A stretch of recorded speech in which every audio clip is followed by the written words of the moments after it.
Almost आपके पास में 60 days होते हैं।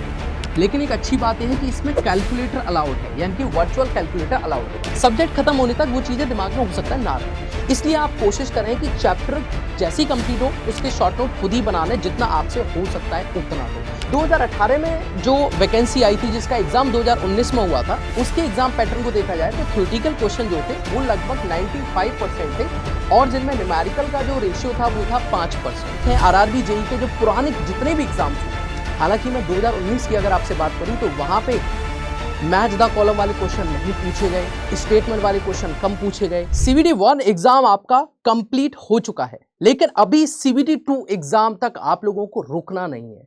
इस सीबीटी 2 एग्जाम की तैयारी आप लोगों को कैसे करनी चाहिए, इस वीडियो के अंदर मैं बहुत ही सिस्टमेटिक वे में आप लोगों को समझाऊंगा।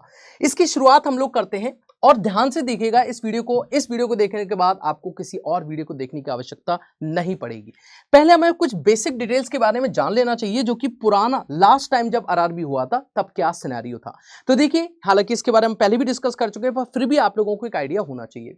पहले मान लीजिए 30 नंबर को नोटिफिकेशन आया, फिर सीबीटी 1 हो गया। देखिए यहाँ पे कितने डेट को हुआ है, 2 जून को, ये आपका 2 जून तक कंप्लीट चुका है सीबीटी 1।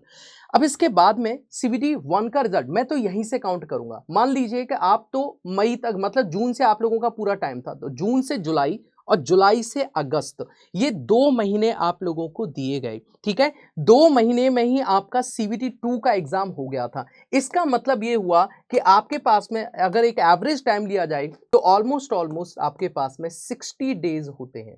अगर पहले की तरह एग्जाम हुआ तो 60 डेज आपके पास में, और इनको अगर आपने सही तरीके से यूज किया तो आराम से आप एग्जाम क्लियर कर लोगे।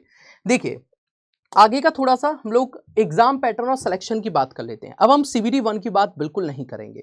अच्छा, एक और बात, जो सीबीटी 1 एग्जाम था वो आपका क्वालिफाइंग नेचर का था, लेकिन जो सीबीटी 2 एग्जाम होगा इसके आधार पर आपकी मेरिट बनेगी। तो यहाँ पे आपको मार्क्स ओरिएंटेड रहना है, बहुत ज्यादा अच्छे तरीके से प्लानिंग आपको करनी होगी। तीसरा जो स्टेप होगा डॉक्यूमेंट वेरिफिकेशन और मेडिकल एग्जामिनेशन यानी कि मेडिकल टेस्ट होगा। लेकिन फिलहाल हमारा जो फोकस है वो है स्टेज 2 यानी कि सीबीटी 2 की तरफ। अब देखिए, स्टेज 2 का अगर एक परफॉर्मेंस देखी जाए, मैं बहुत ज्यादा टाइम नहीं लूंगा, बहुत ही कंसाइज वे में आपको समझाने की कोशिश करूंगा। ओके, तो प्रॉपरली हमने समझा कि बेसिक डिटेल्स क्या थी। पुराने 2018 में जो वैकेंसी आई थी उसमें 2 महीने का टाइम मिला था, और अभी फिलहाल आपका सीबीटी 1 एग्जाम आप लोग क्वालिफाई करने की कगार पे पहुंच चुके हैं। तो आई होप आप लोगों ने बढ़िया तरीके से कर भी दिया होगा। सीबीटी 2 एग्जाम की तरफ बातें करेंगे, उसके बाद तो अगर ये यहां पर आप अच्छे से खेल गए तो ये तो कुछ नहीं है। ओके, अभी चलते हैं आगे की तरफ। मेन पॉइंट है हमारा, अभी जो टारगेट है वो है आरआरबी जेईई 2024 सीबीटी 2 हमारा टारगेट है। अब इसमें आप लोगों का सिर्फ और सिर्फ ऐसा नहीं है कि सिर्फ टैग ही आएगा, नहीं, इसमें भी नॉन टैग आपको देखने को मिलेगा, जिसमें जनरल अवेयरनेस आपकी 15 नंबर की होगी, फिजिक्स केमिस्ट्री 15 नंबर की, बेसिक कंप्यूटर 10 का, एनवायरनमेंट सब्जेक्ट 10 नंबर का, और टेक्निकल सब्जेक्ट चाहे आप सिविल से हैं, मैकेनिकल, इलेक्ट्रिकल या इलेक्ट्रॉनिक से हैं, आपको 100 क्वेश्चंस आपको देखने पड़ेंगे। इसका मतलब टोटल अब 150 क्वेश्चन आएंगे। सीबीटी 1 में 100 क्वेश्चन आते हैं, 150 क्वेश्चन देखने को मिलेंगे। और इस बार कुछ खास बातें और आप लोगों को ध्यान रखनी है। सबसे पहला पॉइंट, टोटल 150 क्वेश्चन होंगे और इस बार आपको 2 घंटे दिए जाएंगे। आपको 2 घंटे का टाइम मिलेगा और एक क्वेश्चन यहाँ पे 1 नंबर का ही है, तो 1 क्वेश्चन 1 मार्क का है। ठीक है, 1 क्वेश्चन और 1 मार्क, तो ये भी आपको ध्यान रखना है। इसमें जो नेगेटिव मार्किंग है वो है 1/3 की। लेकिन एक अच्छी बात यह है कि इसमें कैलकुलेटर अलाउड है, यानी कि वर्चुअल कैलकुलेटर अलाउड होगा। तो फिलहाल आपको ये समझ में आ गया कि भाई सीबीटी 2 जो एग्जाम है इसका हमारे पास पैटर्न वगैरह क्या है। ठीक है, समझ में आ गया हमें क्या क्या चीजें ध्यान रखनी। कोई पूछेगा कैलकुलेटर है, बिल्कुल है सर। एक क्वेश्चन 1 नंबर का है, 2 घंटे का टाइम मिलेगा, 150 क्वेश्चन आएंगे। नेगेटिव मार्किंग भी है भाई इसमें 1/3 की। अब बात ये आती है, यहां पे मैं जो भी आप लोगों से डिस्कशन करूंगा वो करूंगा about the civil engineering. Even आप लोग जो बेसिक बातें हैं वो हर एक ब्रांच के लिए एप्लीकेबल होंगी, लेकिन मेनली हम लोग यहां पे सिविल इंजीनियरिंग की बातें करेंगे। देखिए, 2018 में जो वैकेंसी आई थी जिसका एग्जाम 2019 में हुआ था, उसके एग्जाम पैटर्न को देखा जाए तो थ्योरेटिकल क्वेश्चन जो थे वो लगभग 95% थे, और जिनमें न्यूमेरिकल का जो रेशियो था वो था 5%। और ये 5% न्यूमेरिकल भी फॉर्मूला बेस्ड थे, इसमें कोई ज्यादा अंदर जाने वाली बात नहीं थी, बाहर बाहर से आप लोगों को समझ में आ जाता है। लेकिन अब बातें आती है सर, यहां पे मैं इसमें सिर्फ और सिर्फ टैग के 100 मार्क्स के ऊपर बात करूंगा, जो कि आपको बहुत बढ़िया स्पीड अप देंगे आपकी एग्जाम की तैयारी में। और लास्ट में हम लोग कंक्लूड भी करेंगे कि टैग और नॉन टैग दोनों को हम लोग कैसे तैयार कर सकते हैं। अभी देखते हैं आरआरबी जेईई 2024 के लिए आरआरबी जेईई सीबीटी 2 में सब्जेक्ट वेटेज क्या हो सकता है, ये हम लोग पुराने 2018 के अकॉर्डिंग देखेंगे। तो 2018 में जो वैकेंसी आई थी जिसका एग्जाम 2019 में हुआ, उसमें जो एग्जाम अगर आप देखेंगे तो जो क्वेश्चंस आए थे यहाँ पे हाईली वेटेड सब्जेक्ट कौन कौन से थे, एक आपके पास सोम है, देन उसके बाद में फ्लूइड मैकेनिक्स को आप कंसीडर कर सकते हैं, एक आपके पास जियो टेक्निकल यानी कि सॉइल मैकेनिक्स, एनवायरमेंट, इसके बाद आरसीसी एंड कंक्रीट, फिर उसके बाद में बिल्डिंग मटेरियल एंड कंस्ट्रक्शन, उसके बाद में आपका एस्टिमेशन एंड सबसे लास्ट में आपका इंजीनियरिंग ड्राइंग को भी हम लोग कंसीडर कर सकते हैं। बट मेन जो सब्जेक्ट है 1 2 3 4 5 6 7 आपके सब्जेक्ट्स हैं, टोटल 100 नंबर का टेक्निकल आपको देखने को मिला था। लेकिन हमें फोकस किस पे करना चाहिए, हमें शुरुआत कहां से करनी चाहिए, ये बहुत ज्यादा जरूरी है। तो देखिए मेरे अकॉर्डिंग हमने इसको एक लिस्टेड किया हुआ है यहाँ पे कुछ इस तरीके से। मतलब अगर आप यहाँ पे 8 सब्जेक्ट के आसपास तैयारी कर रहे हैं, 8 भी नहीं, आप तो 7 सब्जेक्ट ही लेके चल सकते हैं इसमें। अगर आप 7 सब्जेक्ट को ध्यान से पढ़ रहे हैं तो यहाँ पे आप देखिए 75 प्लस मार्क्स लेके आना आप लोगों के लिए काफी ज्यादा इजी हो जाता है, लेकिन इन पे आपको काफी फोकस्ड रहना पड़ेगा। यहाँ पे देखिए ध्यान से, पहला जो सब्जेक्ट है वो है बिल्डिंग मटेरियल एंड कंस्ट्रक्शन, ये 23 नंबर का आया था। कंक्रीट एंड आरसीसी 15 नंबर का, एनवायरमेंट 10 नंबर का, स्ट्रेंथ ऑफ मटेरियल 8 नंबर का, सॉइल मैकेनिक्स 8 नंबर का, फ्लूइड मैकेनिक्स 6 नंबर का और एस्टिमेशन एंड कॉस्टिंग 6 नंबर का। इसका मतलब ये एसएससी की तरह कुछ जगहों पर मैच करता है लेकिन कुछ जगह मैच नहीं करता। बट एक बात ध्यान रखिएगा, अगर आपने एसएससी की तैयारी की है या फिर आप करते हैं या कर रहे हैं, ये एसएससी की तैयारी से काफी ज्यादा अलग है। क्यों? क्योंकि यहाँ पे बहुत सारे ऐसे एडिशनल टॉपिक हैं जो एसएससी में आते ही नहीं है, जो सिर्फ और सिर्फ आपको आरआरबी में ही देखने को मिलते हैं। तो इसलिए आप लोगों को अपनी तैयारी को बहुत ज्यादा कंसंट्रेट करना पड़ेगा according to RRB pattern. Okay, अभी देखिए यहाँ पे समझ में आ गया कितने हमारे जो नंबर ऑफ क्वेश्चंस हैं, कहां से कितने आए और कहां पर ज्यादा अच्छे मार्क्स आपको मिल सकते हैं, ये आप यहां से देख सकते हैं। अब इसको भी हम कंप्लीट नहीं करेंगे, यहाँ पे एक पाई चार्ट के थ्रू भी समझ सकते हैं। ये जो पाई चार्ट है ये सिर्फ आरआरबी के 2018 के पैटर्न के आधार पर नहीं है, ये या जो 2019 में उसके पैटर्न के आधार पर नहीं है, ये 2012 में जो एग्जाम हुआ, इससे पहले आरआरबी में जितने भी एग्जाम्स हुए हैं उनमें कौन से सब्जेक्ट से सबसे ज्यादा क्वेश्चन पूछे गए पिछले कई सालों का अगर मैं पाई चार्ट देखूं तो यहाँ पे भी हम लोग उसी कंक्लूजन पे निकल के आते हैं कि यहाँ पे सबसे ज्यादा जो क्वेश्चन आप लोगों को देखने को मिले वो कहां से मिले, बिल्डिंग मटीरियल, सबसे ज्यादा क्वेश्चन देखने को मिले बिल्डिंग मटीरियल एंड कंस्ट्रक्शन से। सेकंड अगर आप लोग देखेंगे जो आपको ज्यादा क्वेश्चन देखने को मिले वो कहां से मिले, कंक्रीट एंड आरसीसी से देखने को मिले।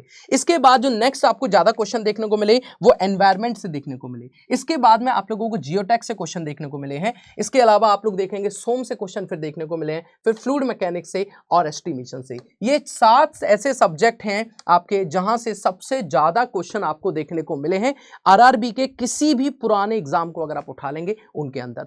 अच्छा, बातें आती है सर कि एग्जाम का लेवल कैसा होता होगा। तो देखिए मैं आपको बताता हूं कि इस तरीके के जो एग्जाम्स हैं आरआरबी जेईई के, जो पुराने जितने भी एग्जाम्स हुए हैं, हालांकि मैं 2019 की अगर आपसे बात करूं तो वहां पे मैच द कॉलम वाले क्वेश्चन नहीं पूछे गए, स्टेटमेंट वाले क्वेश्चन कम पूछे गए, लेकिन उससे पहले जब आरआरबी का एग्जाम होता था वहां पर क्वेश्चन पूछे जाते थे, चाहे वो स्टेटमेंट बेस्ड हो, ट्रू फॉल्स हो, असर्शन रीजन के क्वेश्चंस हो, चाहे आप लोगों के जो डेटा बेस्ड क्वेश्चन और न्यूमेरिकल बेस्ड क्वेश्चन, हर तरीके के क्वेश्चन पूछे जाते थे।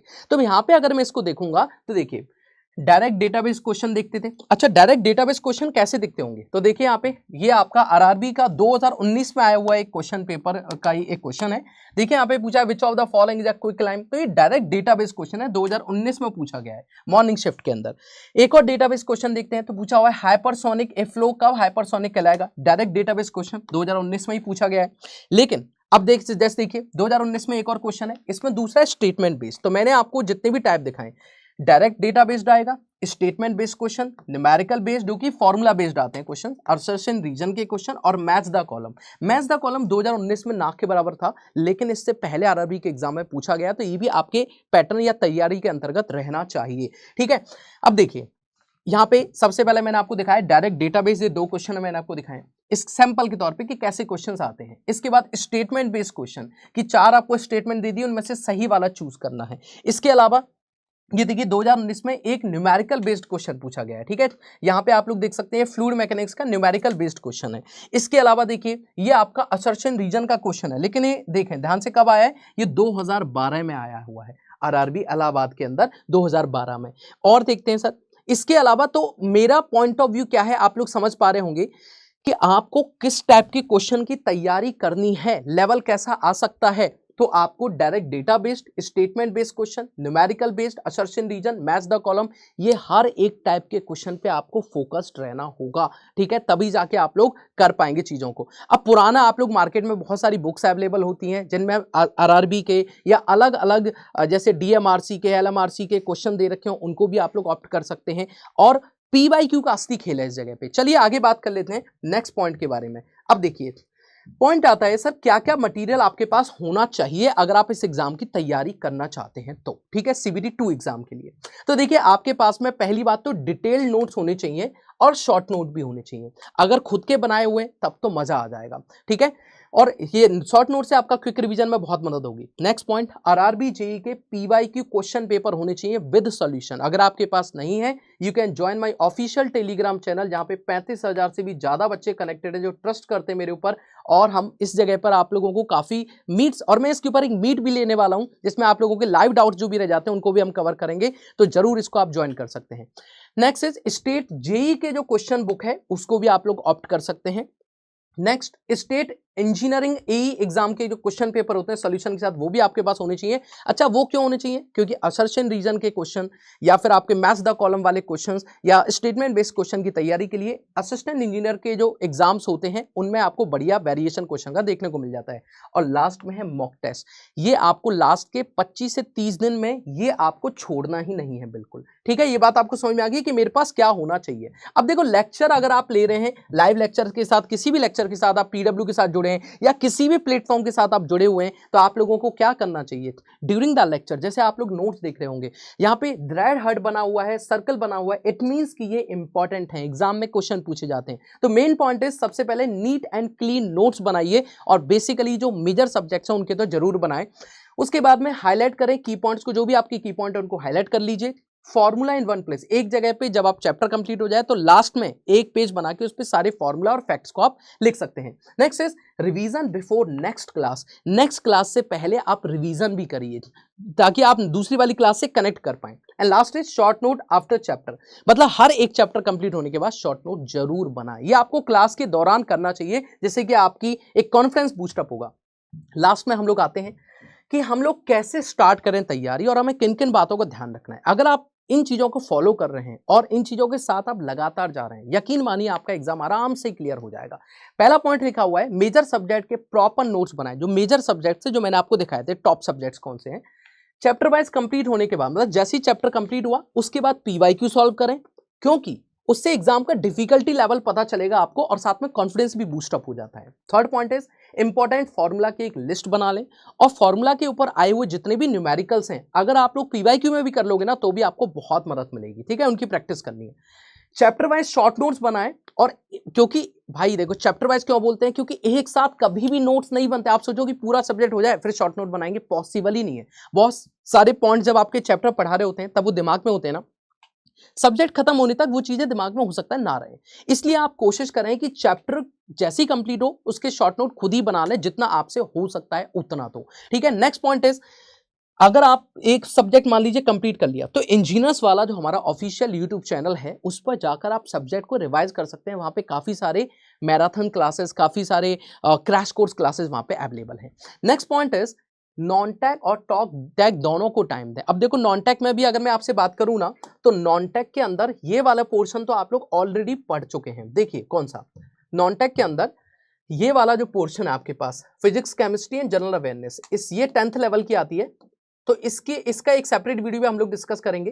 तो जनरल अवेयरनेस और फिजिक्स केमिस्ट्री तो आपने अभी सीडी 1 के लिए पढ़ी ही होगी, लेकिन और ये ज्यादा मार्क्स की ही है 30 नंबर की, बाकी इनके ऊपर आप लोगों को एक्स्ट्रा मेहनत करनी होगी, लेकिन इसके लिए हम लोग एक सेपरेट वीडियो के अंदर बात करेंगे।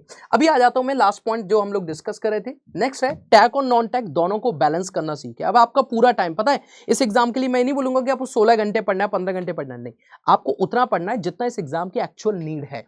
नेक्स्ट इज सिलेबस कंप्लीट करो, कम से कम 80% syllabus before mock test. Mock test जब आप दोगे, कंप्लीट मॉक टेस्ट है, कंप्लीट पीवाईक्यू सेट जब आप लगाओगे तो उससे पहले कम से कम आपका 80% सिलेबस तो कंप्लीट होना चाहिए। Next is most repeated concept को जरूर प्रैक्टिस करें, जो ज्यादा से ज्यादा रिपीट हुए उनको प्रैक्टिस करना ही करना है एनी हाउ, किसी भी हालत में, ठीक है। क्योंकि मोस्ट रिपीटेड कॉन्सेप्ट से आप देखते होंगे एसएससी जेई, आरआरबी जेई या स्टेट एजे एग्जाम्स के अंदर काफी सारे क्वेश्चन या तो सेम कॉन्सेप्ट से या सेम क्वेश्चन भी रिपीट हो जाते हैं।